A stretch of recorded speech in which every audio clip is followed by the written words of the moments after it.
Hello दोस्तों, आपका हमारे यूट्यूब चैनल स्टोरी वाइस में स्वागत है। दोस्तों, आज मैं आपके लिए लेकर आया हूँ काले जिन की एक बेहद ही खौफनाक और डरावनी कहानी। अगर दोस्तों आपको ये कहानी पसंद आए तो हमारे चैनल को लाइक और सब्सक्राइब करें और हमें कमेंट में ज़रूर बताएं कि आपको ये कहानी कैसी लगी। तो दोस्तों, आपको ज़्यादा समय न लेते हुए सुनते हैं ये काले जिन की बेहद ही डरावनी और खौफनाक कहानी। तो ये कहानी है कुमकुम की। कुमकुम का मतलब होता है सिंदूर, लेकिन उसके नसीब में विधवा होना ही लिखा था, क्योंकि उसके पति की 2 साल पहले मृत्यु हो गई थी और वो अपने साथ उसका सिंदूर स्वर्ग ले गया था। जब कुमकुम की शादी हुई तब वो 18 साल की थी। शादी के 2 महीने के भीतर ही उसके पति यश की मौत सांप के काटने से हो गई। कुमकुम अपने ससुराल वालों के साथ एक गांव में रहती थी। कुमकुम का ससुर एक जमींदार था। कुछ साल पहले कुमकुम की सास को एक सांड ने पीछे से टक्कर मार दी थी। तब से वो बेचारी बिस्तर पर पड़ी है। परंपरा के अनुसार कुमकुम दोबारा शादी नहीं कर सकती थी। वो अपनी सास की देखभाल करती और घर के कामों में व्यस्त रहती। कुमकुम का एक देवर था, गोलू। गोलू शहर में ग्रेजुएशन की पढ़ाई कर रहा था। वो अपने भाई की शादी और अंतिम संस्कार में शामिल होने नहीं आ सका, क्योंकि वो अपनी परीक्षा की तैयारी कर रहा था। लेकिन गोलू अब पढ़ाई लिखाई पूरी कर चुका था। कुमकुम और उसके ससुराल वाले अब गोलू का बेसब्री से इंतजार कर रहे थे। गोलू के स्वागत के लिए पूरे गांव के लोग कुमकुम के घर में एकत्रित हुए। गोलू के आते ही उसका फूल मालाओं से स्वागत किया गया। ढोल बजाने वाले पूरे जोर जोर से अपना ढोल बजा रहे थे। कुछ लोग नाच गा रहे थे और कुछ औरतें पुराने गाने गा रही थी। पूरा गांव खुशी से झूम उठा था। गोलू की माँ बरामदे में एक खाट पर लेटी हुई थी। गोलू ने अपनी माँ को गले लगाया और अपनी माँ के खुशी के आंसू पोंछे। चारों तरफ खुशी का माहौल था, लेकिन कुमकुम का दिल टूटा हुआ था। परंपरा के अनुसार कुमकुम किसी भी शुभ अवसर पर शामिल नहीं हो सकती थी और कुमकुम को अपने कमरे से बाहर निकलने के लिए सख्त मना किया गया था। जब गांव वाले अपने घर की ओर चले गए तब तक काफ़ी रात हो चुकी थी। कुमकुम भूख से बेहाल थी। कुमकुम जब अपने कमरे से बाहर आई तो उसने देखा कि उसके ससुराल वाले सो चुके हैं। कुमकुम रसोई में गई और अपने लिए खाना गर्म करने लगी। तभी किसी ने उसे पीछे से आवाज़ दी। कुमकुम जब पीछे मुड़ी तो उसने देखा कि उसका देवर उसके सामने खड़ा मुस्कुरा रहा है। गोलू ने कहा, नमस्ते भाभी। तो कुमकुम ने मुस्कुराते हुए कहा, खुश रहो। गोलू ने पूछा, भाभी मैं आपसे गुस्सा हूँ, आप मेरे स्वागत के लिए सुबह बाहर क्यों नहीं आई? तो कुमकुम ने जवाब दिया, अरे वो क्या है ना, मेरे सिर में बहुत जोर से दर्द हो रहा था तो मैंने दवा ली और सो गई। जब मैं उठी तब शाम हो चुकी थी। लेकिन गोलू मूर्ख नहीं था। वो जानता था कि विधवा होने के कारण गांव वालों ने कुमकुम को कमरे में ही बंद करके रखा था। लेकिन गोलू ने इस सिलसिले में कोई बहस नहीं की और कहा कि भाभी मुझे भूख लगी है। फिर दोनों चारपाई पर बैठ गए और खाना खाकर बातें करने लगे। ऐसा लग रहा था जैसे वो बचपन के ही दोस्त हों। कुमकुम बहुत खुश थी, क्योंकि अब उससे बात करने के लिए कोई साथी मिल गया था। गोलू 22 साल का गोरा और सुंदर लड़का था। गोलू ने अपने पिता के साथ काम में हाथ बटाना शुरू कर दिया था, क्योंकि वो पढ़ा लिखा था तो गांव वालों के सारे मामले का समाधान वो कर लिया करता था। लेकिन धीरे धीरे कुछ भ्रष्टाचारों ने गोलू को रिश्वत देना शुरू कर दिया और फिर लालच में आकर गोलू ने भी रिश्वत लेना शुरू कर दिया। वक्त गुजरता गया और वो बहुत अमीर हो गया था। लेकिन अचानक एक दिन दिल का दौरा पड़ने से गोलू के पिता की मौत हो गई। अब सारी जिम्मेदारी गोलू के कंधे पर थी। 13वीं का शोक मनाने के बाद कुमकुम को अब राहत की सांस मिली। गोलू अब व्यस्त था, क्योंकि सारी जिम्मेदारियां अब उसके कंधों पर थी। एक शाम कुमकुम अपनी सास की सेवा करने के बाद और घर के सारे कामों को निपटाने के बाद नहाने चली गई। मौसम सुहाना था और उसका मूड भी अच्छा था। विधवा होने के कारण कुमकुम सिर्फ सफ़ेद रंग की साड़ी पहन सकती थी। उसे ज़मीन पर सोना था और साधारण भोजन करना था। कुमकुम जब अपने कमरे में गई तो उसने दरवाज़ा अंदर से लॉक कर लिया था। उसने अपनी अलमारी खोली और अपने रंगीन कपड़ों पर हाथ फेरना शुरू कर दिया। ये वो कपड़े हैं जो वो अपने शादी के वक्त अपने साथ लाई थी, लेकिन 2 महीने में ही उसे क्या पता था कि उसे अब सिर्फ सफेद रंग ही अपनाना होगा। जब भी कुमकुम अच्छे मूड में होती तो वो एक रंगीन साड़ी पहनती, दुल्हन की तरह सजती, मेकअप करती और अपने आप को महारानी समझती। वो चुपके से बाजार से अपने लिए कुछ मिठाइयाँ और चटपटी चीज लाती और रात को सबसे छुपा कर खाती। और आज उसने नीले रंग की साड़ी पहनी, मेकअप किया और अपनी शादी वाले जेवर भी पहन लिए। कुमकुम अपने आप को आईने में निहार रही थी कि तभी उसके कमरे के दरवाजे पर किसी ने दस्तक दी। अचानक दस्तक की आवाज से कुमकुम डर गई। वो ये समझ नहीं पा रही थी कि इस वक्त उसके दरवाजे को कौन खटखटा सकता है, लेकिन उसे यकीन था कि उसने सभी दरवाजे और खिड़कियां बंद कर दी हैं। लेकिन फिर दोबारा दस्तक हुई। कुमकुम कांपती हुई दरवाजे तक पहुंची और उसने पूछा, कौन है? तभी गोलू ने जवाब दिया, अरे भाभी मैं हूं, दरवाजा खोलो।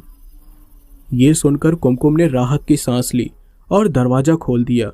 एक क्षण के लिए वो भूल गई थी कि वो अभी सजी हुई है।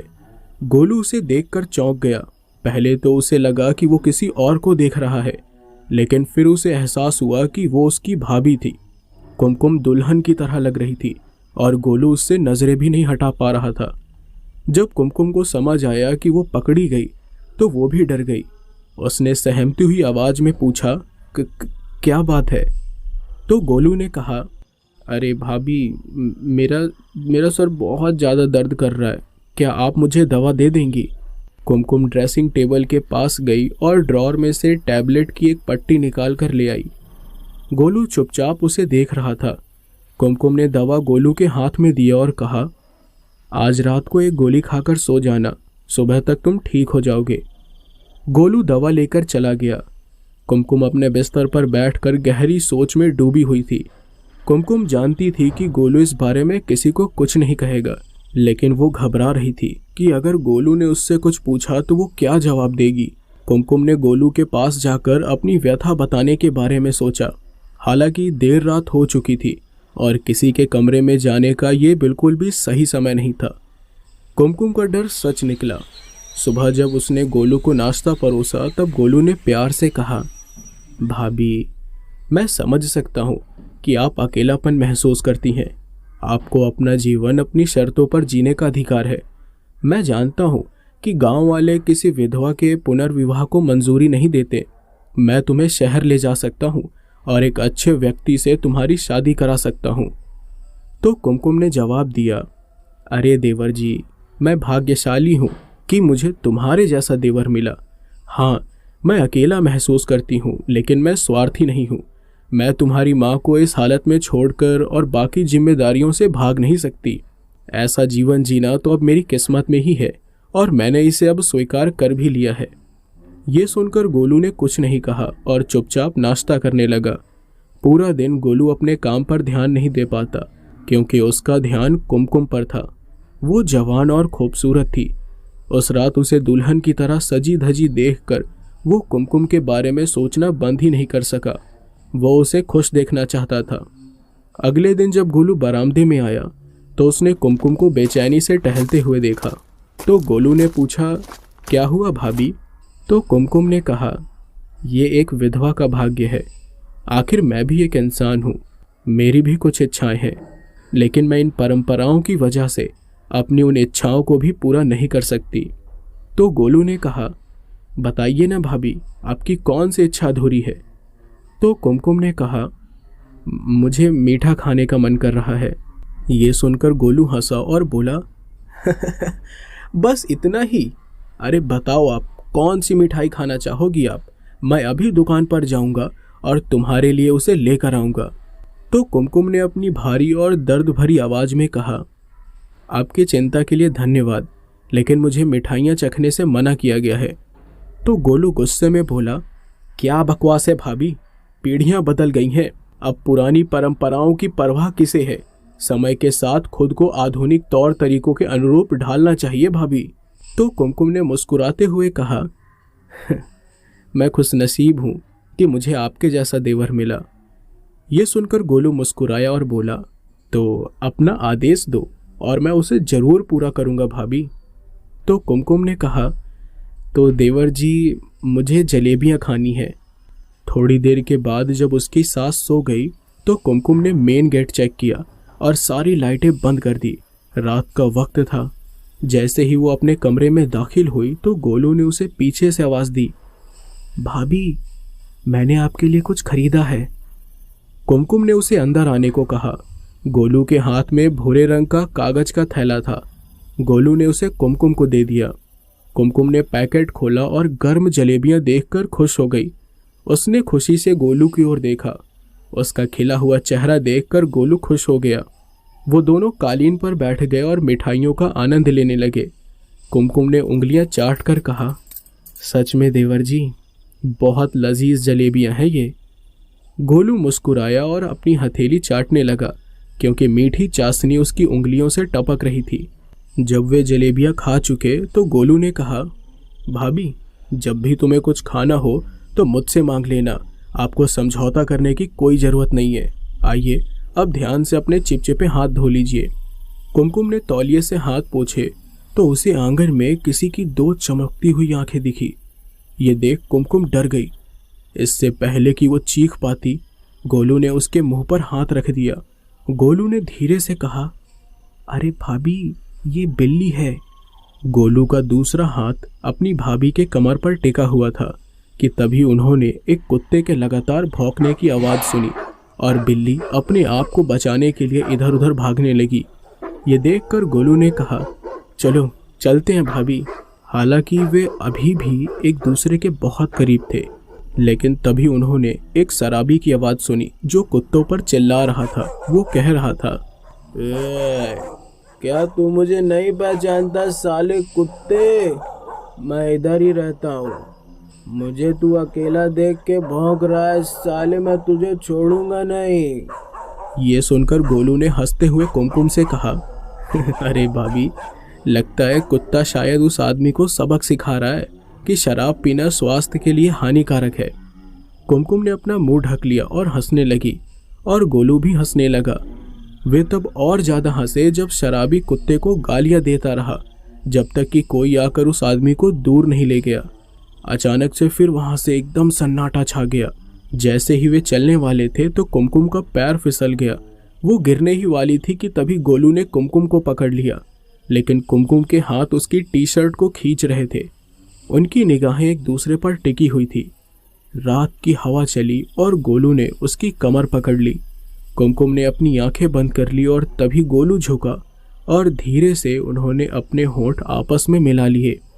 कुमकुम ने उसके छाती को दबाया जबकि उसने उसकी पीठ को सहलाया। जब उन्होंने एक बार फिर कुत्ते की आवाज़ सुनी तो वे अलग हो गए। कुमकुम घर की ओर भागी और अपना कमरा अंदर से बंद कर लिया। कुमकुम अपने बिस्तर पर लेट गई और उस खूबसूरत से पल के बारे में सोचने लगी। वो एक ही समय में मुस्कुराई और शर्माई, लेकिन अगर कुत्ते ने खुद को भौंकने से रोक लिया होता तो कुमकुम गोलू के साथ उस खूबसूरत पल को और महसूस कर पाती। हालांकि दोनों गलत नहीं थे, क्योंकि देखा जाए तो वो दोनों जवान थे और कम उम्र में ही उसका पति गुजर गया था। इसलिए कुमकुम और गोलू एक दूसरे के करीब आ गए। दूसरी तरफ गोलू भी कुमकुम के बारे में सोच रहा था। जब से उसने उसे दुल्हन की तरह सजे हुए देखा तब से वो उसकी ओर आकर्षित होने लगा। वो भी उस खूबसूरत पल के बारे में सोचता रहा और जल्द ही सो गया। फिर एक दिन कुमकुम के घर एक पड़ोसी आई। जब कुमकुम उन्हें चाय देने गई तो उसने उन्हें अपने सास को कहते हुए सुना, बहन एक बात बोलूं, आपके पति के मरने के बाद ये घर कितना सूना हो गया है। अगर मेरी बात मानो तो आप गोलू की शादी क्यों नहीं करा देती? घर एक बार फिर खुशियों से गूंज उठेगा। कुमकुम की सास ने जवाब दिया, बहन आप तो बात बिल्कुल सही कह रही हो, लेकिन आप तो जानती हो कि मैं बिस्तर से उठ नहीं पाती। अगर आप किसी ऐसी लड़की को जानती हैं जो हमारे गोलू और घर को संभाल सके तो मुझे ज़रूर बता दीजिएगा। तो पड़ोस वाली ने जवाब दिया, अरे हाँ हाँ क्यों नहीं बहन, मैं नहीं कराऊंगी तो कौन कराएगा। मैं एक परिवार को जानती हूँ, उनकी बेटी बहुत सुंदर है और आपके परिवार के लिए बहुत अच्छी है। मैं आज शाम को ही अपने पति से इस बारे में बात करती हूँ। ये सारी बात सुनकर कुमकुम अपने कमरे में आई और गुस्से से भर गई। वो गोलू को पसंद करने लगी थी और वो जानती थी कि वो भी उसे पसंद करता है। फिर कुमकुम शांत हो गई। वो जानती थी कि गोलू शादी के प्रस्ताव पर कभी सहमत नहीं होगा, लेकिन वो कहते हैं ना दोस्तों कि जब भाग्य हमारे पक्ष में नहीं होता है तो सब कुछ विपरीत हो जाता है। कुमकुम के साथ भी यही होने वाला था। फिर कुछ दिनों के बाद गांव के मुखिया ने लड़की के परिवार से मुलाकात की और गोलू की शादी तय कर दी गई। गोलू भी इस शादी के लिए राजी हो गया। उसके पास सब कुछ था और वो जानता था कि अब शादी करने का सही समय आ गया है। इतनी जिम्मेदारियों और शादी की तैयारियों के बीच गोलू को कभी किसी से बात करने का समय ही नहीं मिला। कुमकुम ने गोलू से बात करने की हर संभव कोशिश की, लेकिन गांव वालों ने उसे शादी तक अपने कमरे में ही रहने का आदेश दिया। कुमकुम के पास अपने कमरे में रहने के अलावा कोई चारा भी नहीं था। एक नौकर को अस्थायी रूप से काम पर रखा गया था, जिसका नाम संध्या था। वो कुमकुम को उसके कमरे में भोजन और पानी परोसती थी। कुमकुम का दिल टूट गया था, लेकिन वो अपनी किस्मत नहीं बदल सकी। शाम की धूम धड़ाके से गांव में जाग हो गई थी। नशे में धुत आदमी पागलों की तरह नाच रहे थे, जबकि महिलाएं दूसरी तरफ गाना गा रही थी और खुशी मना रही थी। संगीतकार शहनाई और तबला बजा रहे थे। कुछ अमीर लोगों ने अपनी दौलत और रुतबा दिखाने के लिए नोटों की गड्डियां हवा में उड़ा रहे थे, लेकिन कुमकुम चुपचाप अपनी खिड़की से, जहां से आंगन दिखता था, ये दृश्य देख रही थी। उसके कमरे की लाइट बंद थी ताकि कोई उस पर ध्यान न दे सके। वो समय ऐसा था कि अंधविश्वासी समाज ने उसे किसी भी शुभ कार्य में भाग लेने से मना कर दिया। कुमकुम की पुरानी यादें ताज़ा हो गई जब उसने गोलू को फूलों से सजी हुई किराए की कार से बाहर निकलते देखा। उसके पीछे उसकी दुल्हन भी बाहर आई। भीड़ ने खुशी मनाई और बुजुर्ग महिलाएं दूल्हा और दुल्हन के स्वागत की रस्म निभाने के लिए मुख्य द्वार पर खड़ी हो गई। जब कुमकुम ने मालती को लाल साड़ी और भारी सोने के आभूषण पहने देखा तो उसके मन में ईर्ष्या की भावना उमड़ पड़ी। अगर किस्मत उसे इशारा कर पाती कि शादी के 2 महीने के भीतर सफ़ेद रंग उसकी पहचान बन जाएगा तो कुमकुम सही आदमी का इंतज़ार कर रही होती। कुमकुम ने अपनी सफ़ेद साड़ी से अपना सिर ढक लिया और दूसरे कमरे की ओर चल दी। कुमकुम ने अपनी सास को तकिए के सहारे उनकी पीठ टिकाने में मदद की। कुमकुम ने मुस्कुराते हुए कहा, माँ जी, आपका बेटा और उसकी दुल्हन आपका आशीर्वाद लेने आ रहे हैं। बुढ़िया खुशी के आंसू रोक नहीं सकी। वो जोड़े के स्वागत के लिए उत्साह से दरवाजे की ओर देखने लगी। जब गोलू और मालती ने उसके पैर छुए तो बुढ़िया ने आशीर्वाद देते हुए कहा, भगवान तुम्हें हमेशा खुश रखे।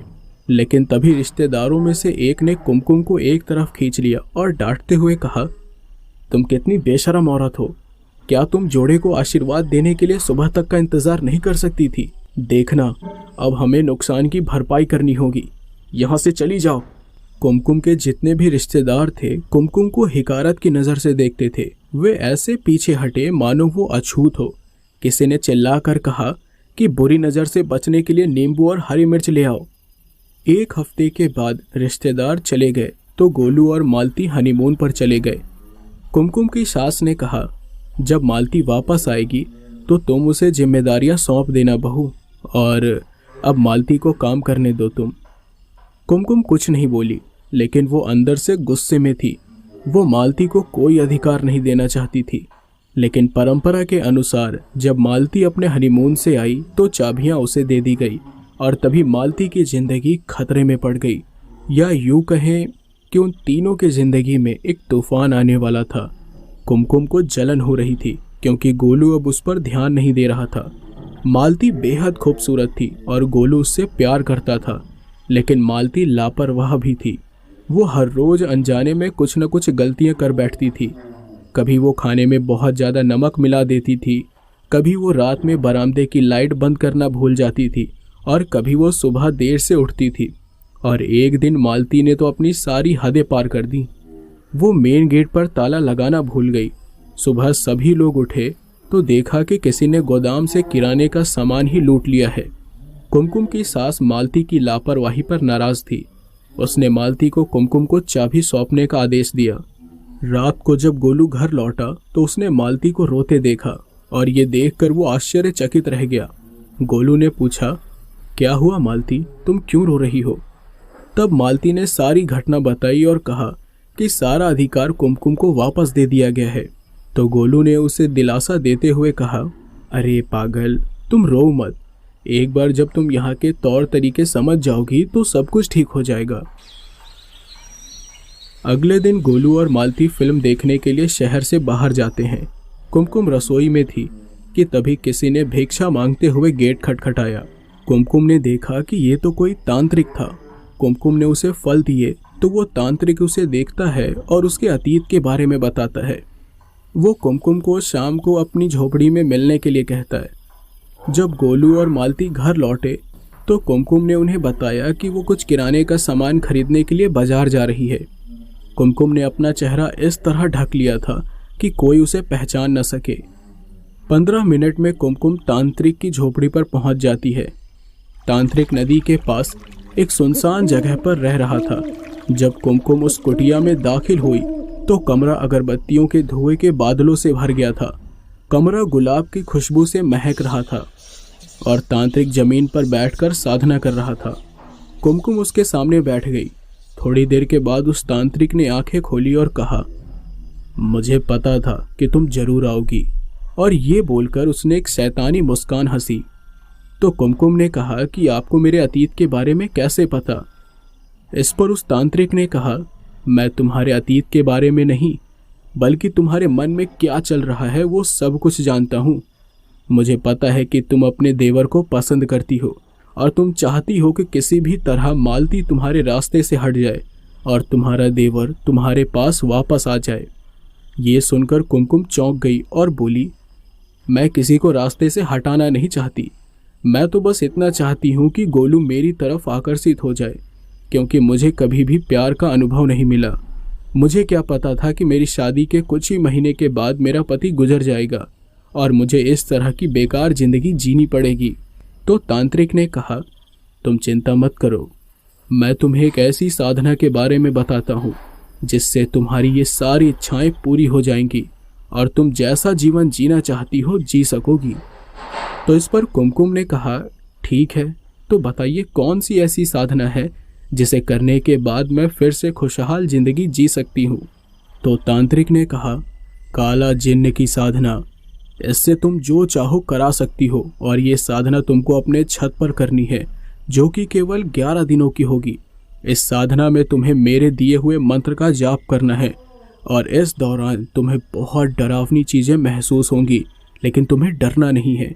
और फिर साधना की आखिरी रात यानी कि 11वें दिन तुम्हें किसी की बलि देनी होगी और तभी जिन्न तुमसे बहुत खुश होगा। कुमकुम तांत्रिक की सारी बातें ध्यान से सुन रही थी, लेकिन जैसे ही उसने बलि देने की बात सुनी उसने तुरंत कहा, नहीं नहीं, मैं किसी की बलि नहीं देने वाली। तो तांत्रिक ने मुस्कुराते हुए कहा, साधना करने का यही एकमात्र रास्ता है। जब कुमकुम ने कोई जवाब नहीं दिया तो तांत्रिक ने कहा कि उसके पास एक समाधान है। वो कुमकुम को अपनी सास की बलि देने के लिए कहता है। लेकिन ये सुनकर कुमकुम को बहुत गुस्सा आ गया और उसने बाबा से कहा कि वो ऐसा उपाय कैसे बता सकता है। उसकी सास उसकी माँ के समान थी और वो कभी भी उसका आहित करने के बारे में सोच भी नहीं सकती। तो तांत्रिक ने कहा, ये सब तो मोह माया है, एक दिन सबको मरना है और तुम्हारी सास पहले से ही अपने आखिरी दिन गिन रही है। बेहतर है कि उसे बलि में दे दिया जाए और उसे भी सभी कष्टों से मुक्त कर दिया जाए। कुमकुम ने जवाब दिया कि वो इस बारे में सोचेगी और कुछ दिनों में अपना फैसला बताएगी। कुमकुम को पूरी रात नींद नहीं आई।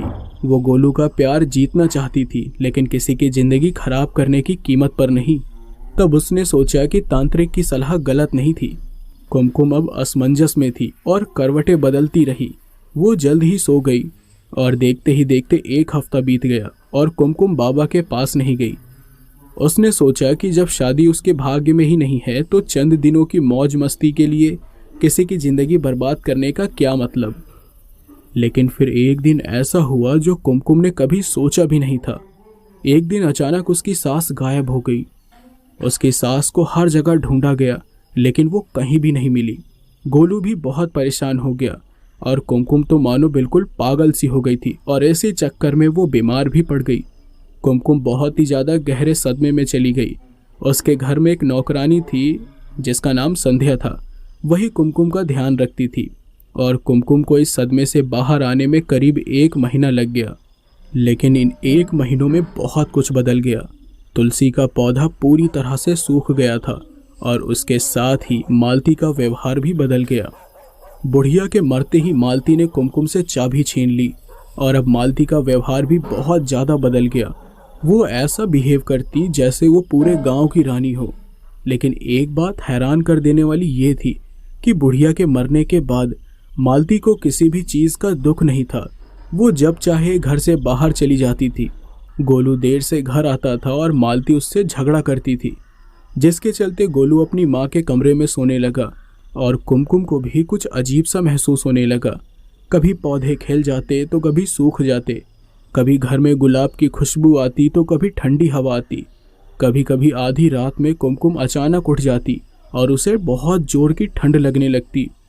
कुमकुम को शक हुआ कि कहीं तांत्रिक ने उस पर कोई जादू तो नहीं किया। लेकिन कुमकुम प्रतिदिन गायत्री मंत्र का जाप करने लगी। गोलू और मालती में अक्सर झगड़ा होता रहता था। गोलू अपने काम में इतना व्यस्त था और उसके पास अपने निजी मामलों को सुलझाने के लिए मुश्किल से ही समय था। तो गोलू ने सोचा कि समय के साथ सब कुछ ठीक हो जाएगा।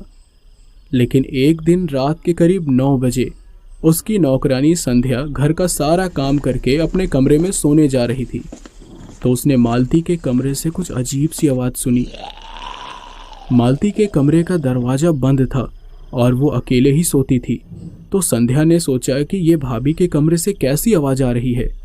वो अपना कान दरवाजे पर चिपका कर सुनती है तो उसे ऐसा लगता है जैसे कोई जानवर अंदर बैठकर कच्चा मांस खा रहा है और बहुत बुरी तरीके से गुर्रा रहा है। जब उसने इतना सुना तो वो डर कर तुरंत अपने कमरे में भाग गई। डर के मारे उसे नींद भी नहीं आ रही थी। लेकिन तभी रात के 2 बजे संध्या को ऐसा लगा कि उसकी छाती पर कोई काला सा भारी भरकम इंसान बैठा हुआ है। जब उसको कुछ बेचैनी सी महसूस होने लगी तो उसने अपनी आंखें खोली और आंखें खोलकर उसने अपने सामने क्या देखा कि जो भी चीज़ थी उसका चेहरा नहीं दिख रहा था। उसकी बस 2 लाल आंखें ही दिख रही थी।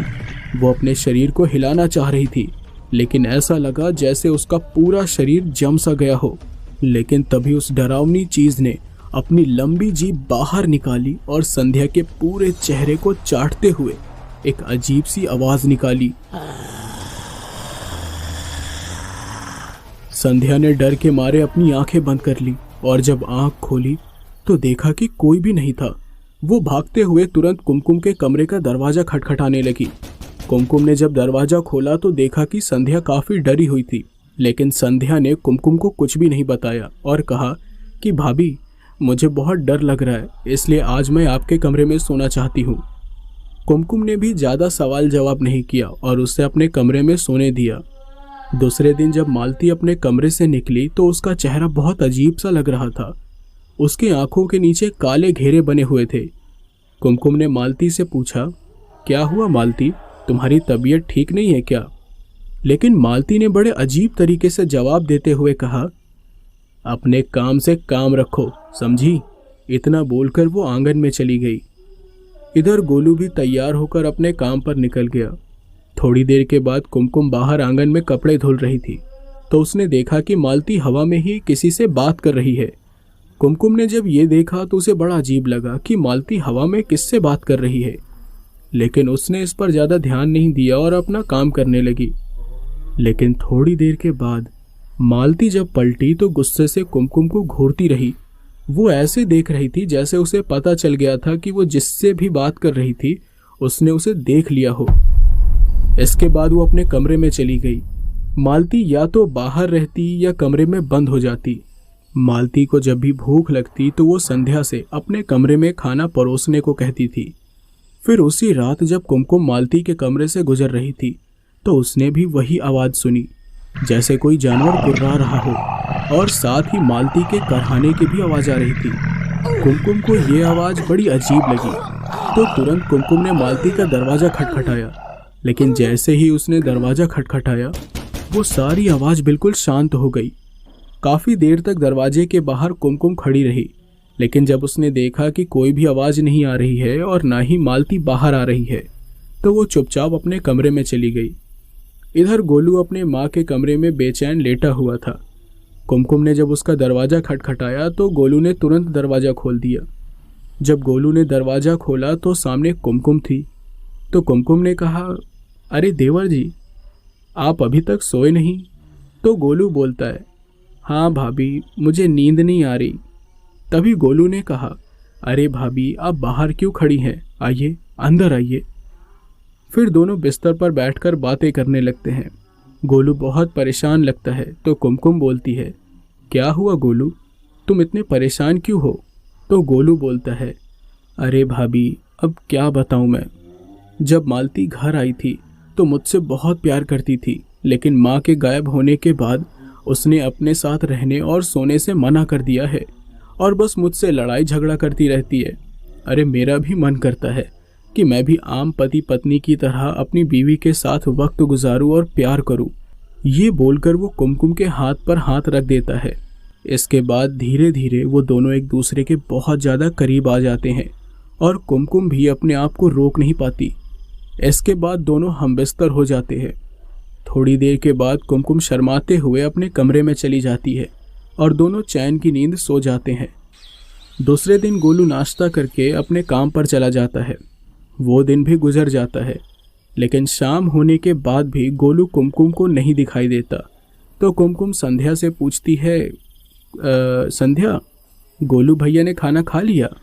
इस पर संध्या बोलती है, पता नहीं भाभी, गोलू भैया दिखाई नहीं दिए। ये सुनकर कुमकुम गोलू के कमरे में जाती है, लेकिन देखती है कि बाहर से कुंडी लगी हुई थी। वो ये देखकर हैरान हो जाती है। तभी उसे मालती के कमरे से कुछ अजीब सी आवाज़ आती है। जब वो उसके कमरे के बाहर खड़ी हुई तो उसने मालती को कराहते हुए सुना। कुमकुम को जलन तो हुई, लेकिन वो कुछ कर नहीं सकी। वो जानती थी कि गोलू मालती का पति है और उन्हें अपने वैवाहिक जीवन का आनंद लेने का पूरा अधिकार है।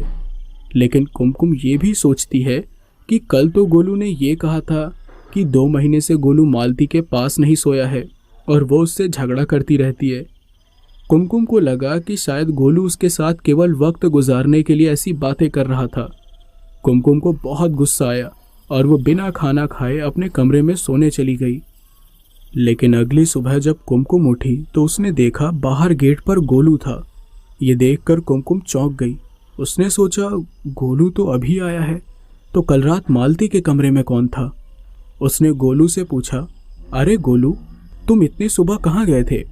तो गोलू ने कहा, अरे भाभी, कल रात को मैं घर आया ही नहीं था। मेरे दोस्त की बहन की शादी थी, जिसके चलते मैं पूरी रात उसी के घर पर रुका था। कुमकुम को अब समझ आ गया था कि मालती किसी दूसरे आदमी के साथ थी, लेकिन ऐसा कैसे हो सकता है जबकि दीवारें तो बहुत ऊंची और कटीली थी। कोई भी दीवार फांद कर अंदर आ ही नहीं सकता था। कुमकुम को डर था कि अगर गोलू ने मालती को किसी और के साथ देख लिया तो तबाही मच जाएगी। हालांकि गोलू नाश्ता वगैरह करके फिर से अपने काम पर चला गया, लेकिन मालती उस दिन अपने कमरे से बाहर नहीं निकली। फिर दोपहर में संध्या ने कुमकुम को बताया कि मालती अभी भी सो रही है। जब वे उसके कमरे में दाखिल हुए तो वो केवल एक चादर में ढकी हुई थी और उसके कपड़े फर्श पर बिखरे हुए थे। जब कुमकुम ने मालती को छुआ तो उसका पूरा शरीर बुखार से तप रहा था और सांसें भी बहुत तेज चल रही थी। जल्दी से उन्होंने मालती को नाइटी पहनाई और डॉक्टर को बुलाया। उन्होंने कहा कि ऐसा मौसम के बदलाव के कारण हुआ है, शाम तक मालती बिल्कुल ठीक हो जाएगी। गोलू जब घर लौटा तो मालती के कमरे में गया। उसने उसे देखा और पूछा, क्या हुआ मालती? मालती ने जवाब दिया कि उसकी तबीयत ठीक नहीं है। गोलू उसे अपनी बाहों में लेने ही वाला था कि उसने उसे दूर रहने के लिए कहा और बोली, खबरदार, अगर मुझे दोबारा छूने की हिम्मत की तो। ये सुनकर गोलू हैरान हो गया और वो भी गुस्से से घर के बाहर चला गया और उसके थोड़ी देर के बाद ही मालती भी घर के बाहर चली गई। ये सारी चीज़ कुमकुम और संध्या देख रही थी। कुमकुम गोलू का इंतज़ार करते करते सो गई, लेकिन दोनों घर नहीं आए। फिर रात के करीब 2 बजे गेट खुलने की आवाज़ आई। संध्या जिस कमरे में सोती थी उसकी खिड़की से बाहर का गेट दिखाई देता था, यानी अगर कोई गेट के अंदर या बाहर जाता तो संध्या के कमरे से वो साफ साफ दिखाई देता था। संध्या ने देखा कि मालती चुपके से गेट खोलकर एक झोले में कुछ लेकर अंदर जा रही है। और हैरान कर देने वाली बात तो ये थी कि उस झोले से लगातार खून बह रहा था। संध्या को कुछ अजीब तो लगा, लेकिन उसने इस बात को नज़रअंदाज कर दिया और वो सो गई। अगली सुबह कुमकुम उठी तो वो सीधे गोलू के कमरे के बाहर गई तो देखा कि गोलू के कमरे का दरवाज़ा खुला हुआ है और कुछ शराब की बोतलें पड़ी हुई हैं। कुमकुम समझ गई कि टेंशन की वजह से गोलू ने कल रात शराब पी थी। इतना देखकर वो वापस अपने काम में लग गई, लेकिन मालती दोपहर के 1 बजे अपने कमरे से बाहर निकली और सीधा बाहर चली गई। थोड़ी देर के बाद जब संध्या उसके घर की साफ सफाई करने के लिए गई तो संध्या ने क्या देखा कि मालती के बिस्तर के नीचे कुछ हड्डियां पड़ी हुई है। ये देखकर वो बिल्कुल हैरान हो गई। उसने मन में कहा, मैंने तो सुना है कि इस घर में मांस मछली कोई नहीं खाता है, तो मालती भाभी के बिस्तर के नीचे ये हड्डियां कैसे? उस समय उसने किसी से कुछ नहीं कहा। इधर मालती अभी तक घर वापस नहीं आई थी और गोलू अभी भी अपने कमरे में सो रहा था। फिर दोपहर को संध्या कुमकुम के पास गई और उसने कुमकुम से कहा, भाभी मुझे आपको कुछ बताना है। तो कुमकुम ने कहा, हाँ संध्या बोलो, क्या बात है? उसने कहा, भाभी मुझे मालती भाभी कुछ अजीब लग रही हैं। आज जब मैं उनके कमरे की साफ सफाई कर रही थी तो मुझे कुछ हड्डियां मिली। ये सुनकर कुमकुम बिल्कुल हैरान हो गई और बोली, ये तुम क्या कह रही हो? हमारे घर में तो मांस मछली कोई भी नहीं खाता है। तो संध्या ने कहा, वही तो मैं भी सोच रही हूँ भाभी कि जब इस घर में कोई मांस मछली खाता ही नहीं है तो मालती भाभी के बिस्तर के नीचे वो हड्डियाँ कहाँ से आई? और कुमकुम भाभी, आपसे एक बात और कहनी थी कि कल रात जब मैं सो रही थी तो मालती भाभी झोले में कुछ लेकर आई थी और उस झोले से बहुत सारा खून भी निकल रहा था। ये सुनकर कुमकुम बिल्कुल हैरान हो गई। उसे यकीन नहीं हो रहा था कि संध्या जो कह रही है वो सच है या झूठ। तो कुमकुम ने संध्या से कहा, अरे वो कुछ और लेकर आई होगी पागल, तुम्हें जरूर कोई वहम हुआ होगा। तुम ये फालतू बातें मत करो और जाओ अपना काम करो। लेकिन कुमकुम को कुछ तो गड़बड़ लग रही थी और अब वो इस बात के तह तक जाना चाहती थी और पता करना चाहती थी कि आखिर ये जो सारी अजीब चीज़ें हो रही हैं वो क्यों हो रही हैं। थोड़ी देर के बाद कुमकुम गोलू के कमरे में खाना लेकर जाती है। कुमकुम ने देखा कि गोलू अपने कमरे में उदास बैठा था।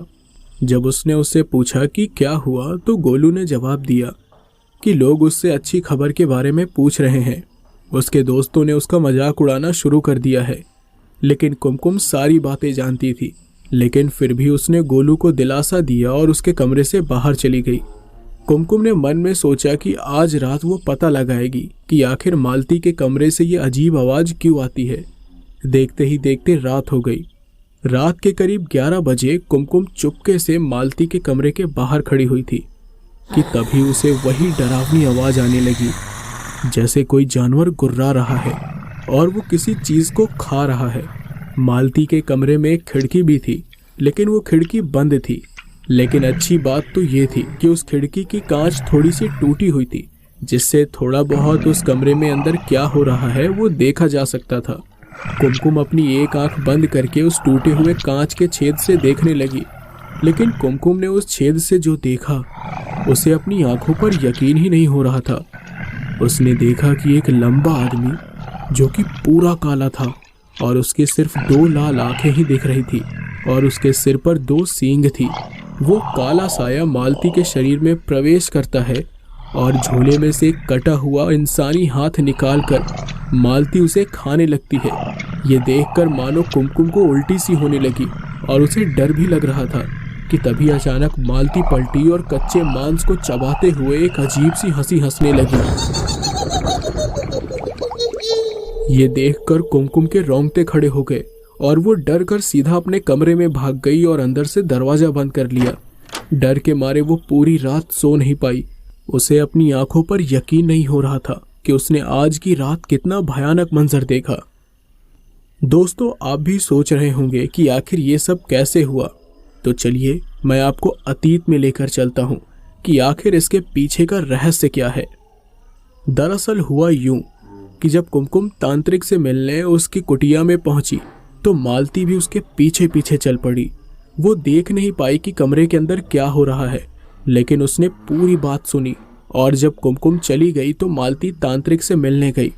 तांत्रिक ने बोला, दोस्तों ये कहानी यहीं पे तुम कौन समाप्त हो होती है। और अगर यहाँ आपको क्या ये कर कहानी रही हो? पसंद आई हो तो और हमारे मुझे चैनल ये को भी लाइक पता और है कि तुम सब्सक्राइब हमारी करें और बातें अपने चुपके कमेंट से में सुन जरूर रही बताएं थी। कि आपको ये तो मालती ने कहानी कहा, कैसी लगी। मुझे हम क्षमा मिलते हैं करे आपसे बाबा, अगली वीडियो में। जब सच तक तो के ये लिए है कि मैं दुविधा में हूँ।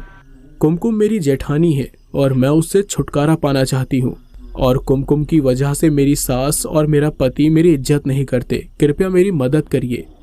उस तांत्रिक को सच्चाई तो पहले से ही पता थी। उसने कहा, तुम्हें किस तरह की मदद चाहिए? मालती ने कहा, मैं चाहती हूँ कि कुमकुम घर छोड़ दे ताकि घर में मेरा दबदबा कायम रहे। तांत्रिक ने कहा, ठीक है, मैं तुम्हें इसका उपाय तो बता सकता हूँ, लेकिन इसका परिणाम क्या होगा तुम जानती हो? मालती ने कहा, मेरे पास और कोई चारा भी नहीं है। मैं जानती हूँ कि मुझे बलिदान देना होगा और मैं इसके लिए भी तैयार हूँ। तो तांत्रिक ने कहा, अगर तुम ऐसा करने को तैयार हो तो दोबारा सोच लो, क्योंकि अगर एक बार मेरी बताई हुई विधि से तुम चलने लगोगी तो तुम उसे बीच में नहीं छोड़ सकती हो, नहीं तो उससे तुम्हारी जान भी जा सकती है। लेकिन पहले मैं तुम्हें इस साधना के बारे में पूरी बात बता देना चाहता हूँ, उसके बाद तुम फैसला करना। जिस साधना के बारे में मैं तुम्हें बताने वाला हूँ उस साधना का नाम है काला जिन्न साधना। तुम्हें अपने छत पर 11 दिनों तक ये साधना करनी है और 11वीं रात तुम्हें एक इंसान की बलि देनी होगी। लेकिन सबसे खतरनाक और सबसे कठिन कार्य ये है कि तुम्हें उस इंसान को मारने से पहले चाकू से उसका दिल चीर के निकालना होगा और उसे कच्चा खाना होगा। इसके बाद उसकी जीभ काट कर उसे खाना होगा और फिर इसकी दोनों आंखें निकाल कर तुम्हें खानी होंगी। इसके बाद ही वो जिन्न तुमसे खुश होगा। जब काला जिन्न तुम्हारे सामने प्रकट होगा तो वो तुमसे 3 शर्तें रखेगा। अब वो 3 शर्तें वो क्या रख सकता है वो उसके ऊपर निर्भर करता है, लेकिन इस साधना को करने से पहले तुम्हें मेरे साथ संभोग करना होगा। ये सुनकर मालती थोड़ी सोच में पड़ गई। उस तांत्रिक को लगा शायद मालती ये साधना करने से मना कर देगी, लेकिन ऐसा हुआ नहीं। उसने तुरंत इस साधना के लिए हामी भर दी।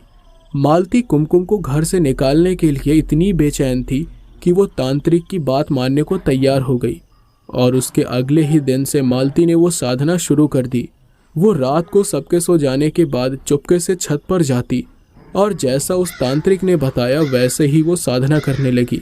एक गोल घेरे में बैठकर वो साधना कर रही थी ताकि काला जिन्न उसे कोई नुकसान न पहुंचा सके।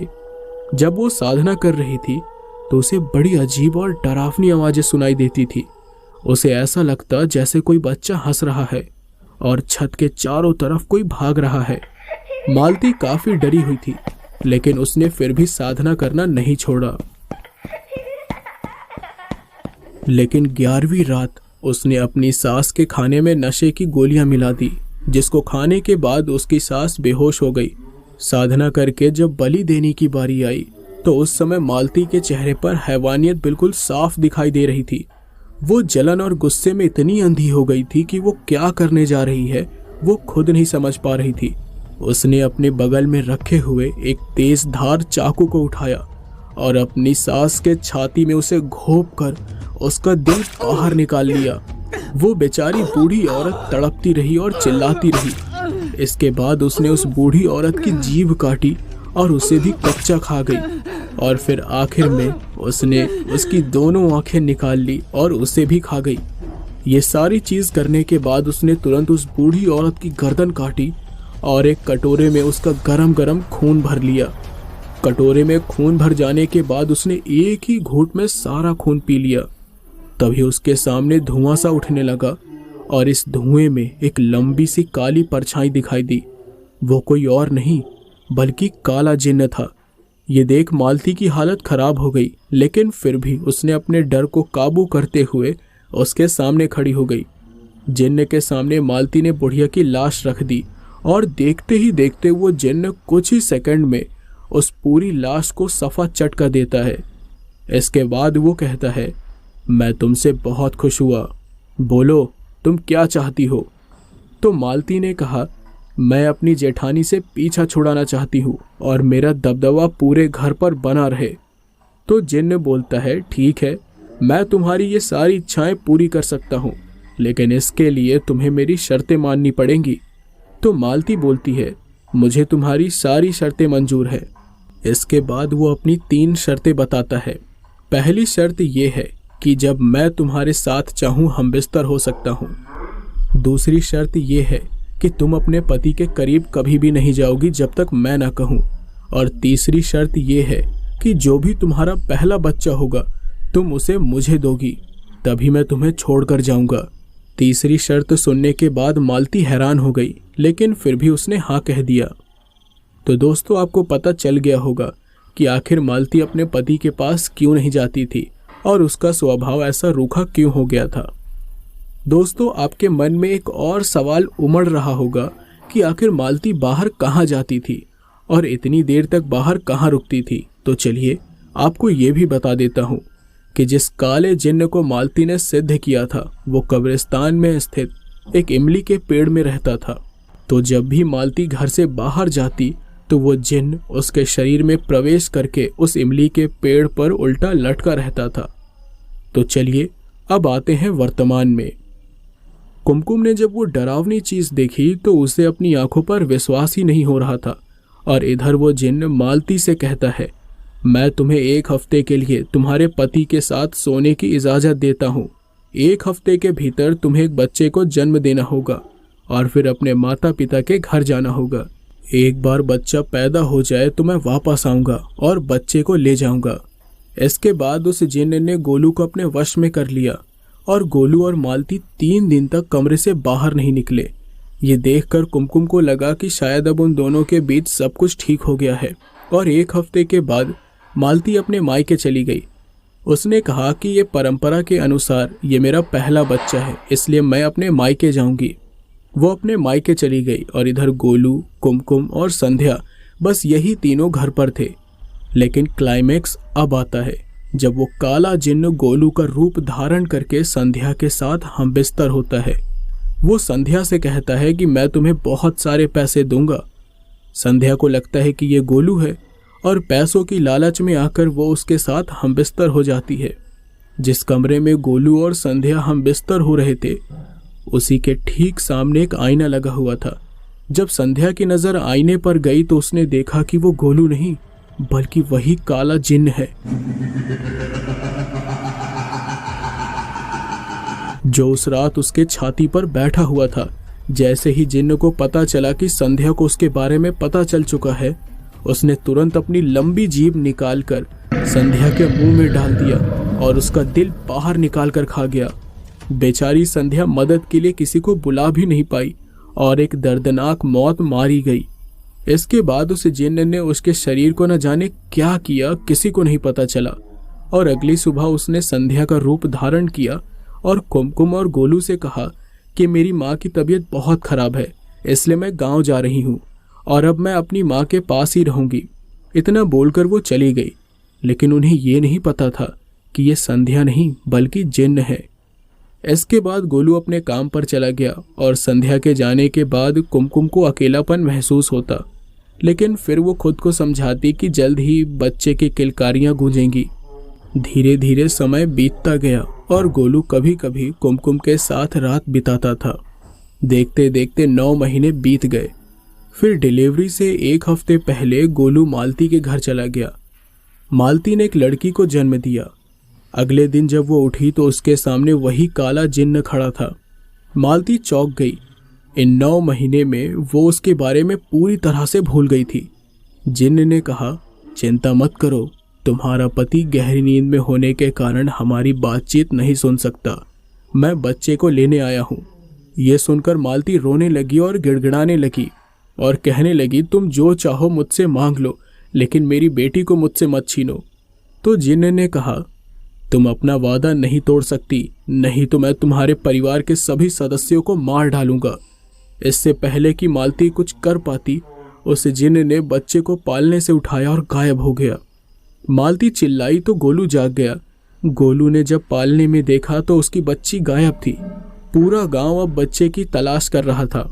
फिर वही तांत्रिक को बुलाया गया ताकि वो बच्चे को ढूंढने में उनकी मदद कर पाए, लेकिन उसको बुलाने पर तो कुछ और ही पता चला। उसने कहा, इस सब के पीछे मालती जिम्मेदार है।